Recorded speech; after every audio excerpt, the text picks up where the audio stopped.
As a winger, your job is to help your team score goals. Not only do you need the ability to put the ball in the back of the net yourself, but you also need the ability to deliver pinpoint crosses to give the assist for your teammates. And today, I'm going to show you 3 ways you can improve your crossing.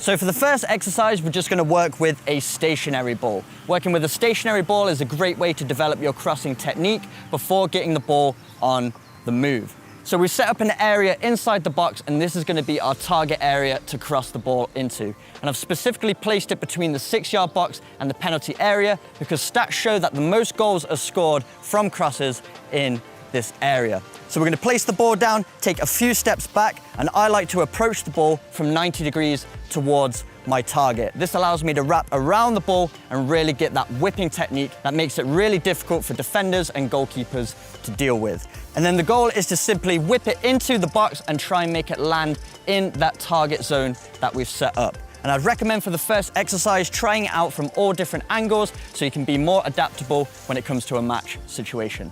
And a couple of key points for striking the ball. For me as a right-footed player, I want to hit the lower right-hand quarter of the ball. And I'm going to angle my foot slightly upwards so I strike up on the ball, which generates that right to left movement to give it a little bit of bend. And because I'm striking up on the ball, it's going to give it a little bit of dip to allow it to land in that target area. And with my follow through, I really want to wrap it across my body. That just gives it that extra spin, which is really going to improve your whipping technique. For the second exercise, now we're going to get the ball on the move, because unless you're taking a free kick, chances are the ball is going to be moving in a match, so we need to practice this in training. So for this exercise, you can either have the ball in your hands or you can juggle it a few times, but you're going to kick the ball above your head and then you're going to take a directional touch out of your feet to set the ball up, ready to cross it into the box. So with your first touch, you're reenacting almost like a ball has been played in from a midfielder, and you want to push that ball out of your feet 90 degrees. So it's a good preparation touch so you can naturally come onto it with your next touch and cross it in with the same technique that we used in the first exercise. So you can start by either throwing it above your head or juggling it a few times, and you're going to kick it up, take that touch out of your feet, prepared, ready for the cross, and then come onto it first time and strike it into the target area.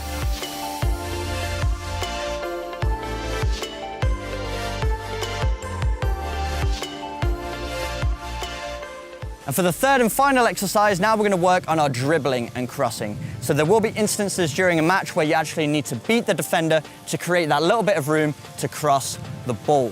So for this exercise, we've just placed a cone out wide, and this is going to be our defender, and we're going to dribble directly at that cone. You always want to dribble directly at the defender from a wide position because this keeps them guessing whether you're going to go right or left. If I automatically take the ball down the line, the defender already knows what I'm trying to do with the ball. So if I go at the defender, it gives me options to go both to their right or to their left. So all we're going to do, dribble directly at the cone, small touches, and when we get to the cone, we can work on our 1v1 skills. And I'd recommend mastering 2 to 3 moves that you can perform consistently and at speed, so you can use them on demand during a match. So whether that's a step over or it's just a body feint, whichever suits your style of play, but after you perform the move, you want to push the ball 90 degrees so that your next touch, you can then cross the ball. So you don't want to take that defender on, get by them, and then take extra touches because that gives the defender more time to recover.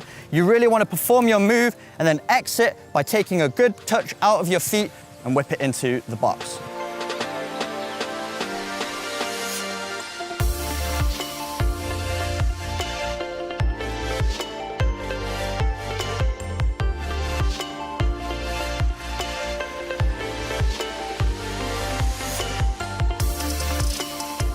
So there we have it, 3 ways you can improve your crossing and get more assists for your team.